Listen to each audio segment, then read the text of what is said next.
मैं हूं राशिद अली और आप देख रहे हैं खोज न्यूज। आज की संडे स्पेशल स्टोरी में हमने कवर किया है कि मुजफ्फरनगर के 3 मुस्लिम सियासी घराने जो कभी ताकतवर हुआ करते थे, जिस चुनाव में जाते थे जीत जाते थे, आज उन तीनों राजनीतिक घराने की स्थिति यह है कि कोई भी राजनीतिक दल उन्हें टिकट देने के लिए तैयार नहीं है। सियासी संकट से जूझ रहे इन 3 परिवारों पर देखिए खोज न्यूज की स्पेशल रिपोर्ट। मुजफ्फरनगर जनपद की सियासत में वैसे तो बहुत सारे मुस्लिम नेता अपनी सियासत करते हुए राजनीतिक मैदान में डटे रहे, लेकिन मुजफ्फरनगर की मुस्लिम सियासत में 3 परिवारों का बड़ा दखल रहा है। लेकिन वर्तमान में ये तीनों फैमिली सियासत के हाशिए पर पड़ी हुई हैं। कभी मुस्लिम चेहरे के तौर पर चुनाव में अन्य उम्मीदवारों को भी जीत का भरोसा देने वाली इन 3 फैमिली की स्थिति 2013 के दंगों के बाद अछूत की तरह बन गई है। जब 2019 में मुजफ्फरनगर लोकसभा सीट पर संयुक्त विपक्ष के उम्मीदवार के रूप में चौधरी अजीत सिंह चुनाव लड़ रहे थे, तब भी इन तीनों परिवारों को ही चुनाव प्रचार से इसलिए दूर रखा गया था ताकि इसके चुनाव प्रचार करने से उनको नुकसान ना हो जाए। सियासत की मुफलिसी जी रही है अमीर फैमिली। मुजफ्फरनगर की सियासत में अमीर आलम खान का नाम मुस्लिम सियासी चेहरे के तौर पर काफी चमकता रहा है। लोकसभा से लेकर राज्यसभा तो विधायक और मंत्री तक अमीर आलम हर चुनाव जीते हैं, मगर वर्तमान में वे भी हाशिए पर खिसक चले गए हैं। अमीर आलम खान ने पहला चुनाव 1985 में विधानसभा का लड़ा, उसके बाद 1989 में भी उनकी जीत हुई। फिर 1996 में अमीर आलम खान तीसरी बार विधायक चुने गए। उत्तर प्रदेश सरकार में परिवहन मंत्री रहे अमीर आलम खान ने 1999 में कैराना लोकसभा सीट पर राष्ट्रीय लोकदल के टिकट पर चुनाव लड़ा और वे लोकसभा के सदस्य के रूप में निर्वाचित हो गए थे। बाद में अमीर आलम खान को उत्तर प्रदेश में वक्फ बोर्ड का चेयरमैन भी बनाया गया था। 2006 में उन्हें समाजवादी पार्टी ने राज्यसभा भेज दिया था। अमीर आलम खान के बेटे नवाजिश आलम ने भी साल 2012 में मुजफ्फरनगर जिले की बुढ़ाना विधानसभा सीट से समाजवादी पार्टी के टिकट पर चुनाव लड़ा और वो जीत गए। 2017 में जब उन्हें समाजवादी पार्टी ने टिकट देने से मना कर दिया तो उन्होंने मीरापुर विधानसभा सीट पर जाकर बसपा के टिकट पर चुनाव लड़ा और उनको बुरी तरह से हार का सामना करना पड़ा। उसके बाद अमीर आलम खान और उनके बेटे नवाजिश आलम खान ने राष्ट्रीय लोकदल का दामन थाम लिया और टिकट की दावेदारी की, लेकिन रालोद मुखिया जयंत चौधरी ने उनको किसी भी सीट पर टिकट नहीं दिया। 2022 के चुनाव में अमीर आलम खान और उनके बेटे नवाजिश आलम खान ने कई राजनीतिक दलों का दरवाजा खटखटाया, लेकिन किसी भी पार्टी ने उनको टिकट देने से किनारा करके रखा।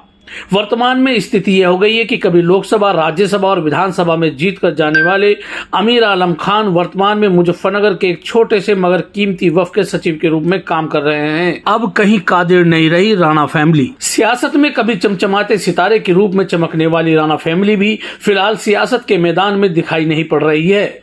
कादिर राणा का नाम आने के बाद, मुजफ्फरनगर को पहचान लेने के दौर के बाद आज राणा फैमिली सियासी समुद्र में डूब रही है।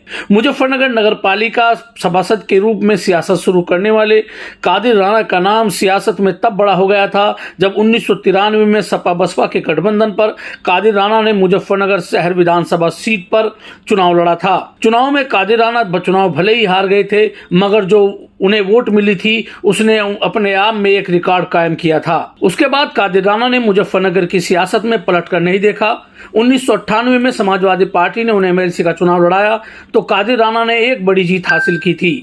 उसके बाद 2007 में कादिर राणा मुजफ्फरनगर की मोरना विधानसभा सीट से राष्ट्रीय लोकदल के टिकट पर चुनाव लड़े और विधायक बन गए।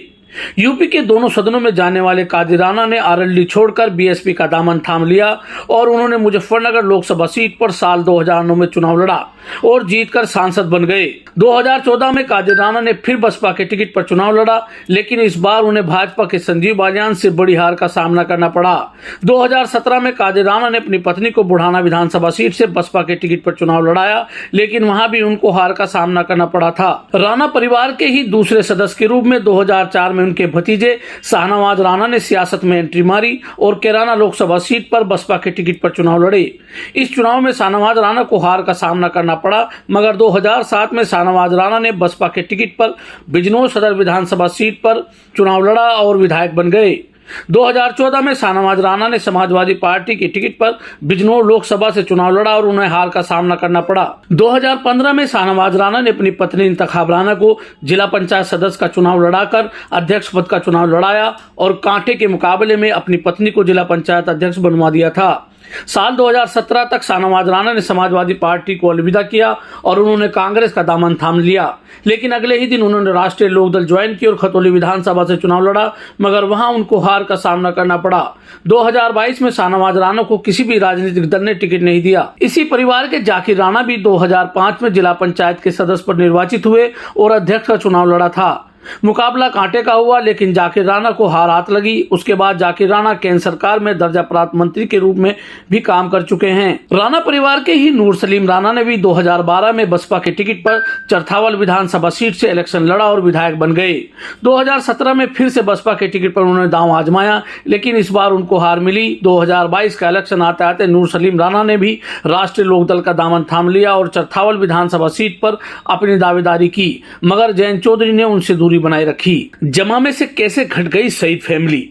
1969 में मूल रूप से पुरकाजी के रहने वाले सईद मुर्तजा ने मुजफ्फरनगर शहर विधानसभा सीट से चुनाव जीतकर अपने परिवार की सियासत की शुरुआत की थी। इसके बाद सईद मुर्तजा ने भारतीय लोकदल के टिकट पर 1977 में मुजफ्फरनगर लोकसभा का चुनाव जीता था। इसके बाद इनके बेटे सईदुज्जमा ने अपने पिता की विरासत को संभालते हुए 1985 में मुजफ्फरनगर जिले की विधानसभा सीट रही बोरना, वर्तमान में मीरापुर से कांग्रेस के टिकट पर चुनाव लड़ा और चुनाव जीतकर उत्तर प्रदेश सरकार में गृह राज्य मंत्री का पदभार संभाला था। बाद में भोपा के नईमा कांड में नाम आने के बाद अगली बार सईदुज्जमा का नंबर मोरना विधानसभा पर जीत के लिए कभी नहीं आया। इसके बाद सईदुज्जमा ने 2004 में मुजफ्फरनगर लोकसभा सीट पर कांग्रेस और लोकदल के गठबंधन पर चुनाव लड़ा और जीतकर सांसद बन गए। इसके बाद सईद फैमिली की तीसरी पीढ़ी के रूप में सलमान सईद ने अपने राजनीतिक जीवन की शुरुआत की। उन्होंने मुजफ्फरनगर शहर विधानसभा पर चुनाव लड़ा तो उनके हिस्से में हार आई। ऐसे ही 2022 के विधानसभा चुनाव में सलमान सईद ने बसपा के टिकट पर चरथावल विधानसभा सीट से चुनाव लड़ा, लेकिन जब नतीजा आया तो उनके सियासी सफर के खात्मे की इसको शुरुआत माना जा रहा है। सईद मुर्तजा के सियासी सफर से शुरू होकर सईद फैमिली की सियासी जमीन सलमान सईद पर आकर खिसक गई है।